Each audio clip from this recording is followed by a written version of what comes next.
உலக அளவில் 10 கோடி பயணிகளை கையாளும் விமான நிலையங்களின் பட்டியலில் டெல்லி இந்திரா காந்தி சர்வதேச விமான நிலையம் இணைந்துள்ளது. பயணிகள் மற்றும் சரக்கு விமானங்களின் போக்குவரத்து குறித்த தரவுகளை சேகரிக்கும் OAG என்ற நிறுவனம் அதிக பயணிகளை கையாளும் விமான நிலையங்களின் பட்டியலை இம்மாதம் வெளியிட்டது. 10 கோடிக்கும் அதிகமான பயணிகளை கையாளும் 6 சர்வதேச விமான நிலையங்கள் பட்டியலில் இடம்பெற்றுள்ள நிலையில் ஆண்டுக்கு 10 கோடியே 90 லட்சம் பயணிகளை கையாண்டுள்ள டெல்லி இந்திரா காந்தி சர்வதேச விமான நிலையமும் இடம்பெற்றுள்ளது. இதன் மூலம் ஆசியாவிலேயே டோக்கியோவில் உள்ள ஹனேடா விமான நிலையத்திற்கு அடுத்து டெல்லி சர்வதேச விமான நிலையம் இந்த சிறப்பை பெற்றுள்ளது.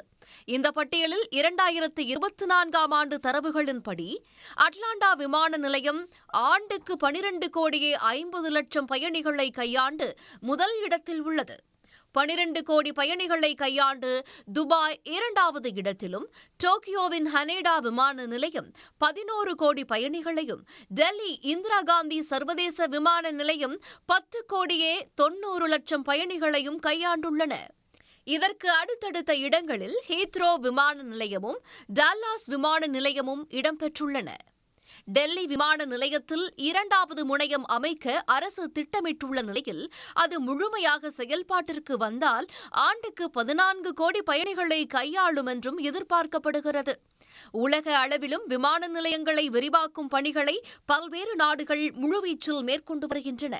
தற்போது 9 கோடி பயணிகளை கையாண்டு வரும் இஸ்தான்புல் விமான நிலையத்தை இந்த ஆண்டு இறுதிக்குள் 12 கோடி பேரை கையாளும் வகையில் மேம்படுத்த திட்டமிடப்பட்டுள்ளது. இதேபோல ரியாதில் அமையவுள்ள கிங் சல்மான் சர்வதேச விமான நிலையத்தில் 2030க்குள் 12 கோடி பயணிகளை கையாள திட்டமிடப்பட்டுள்ளது.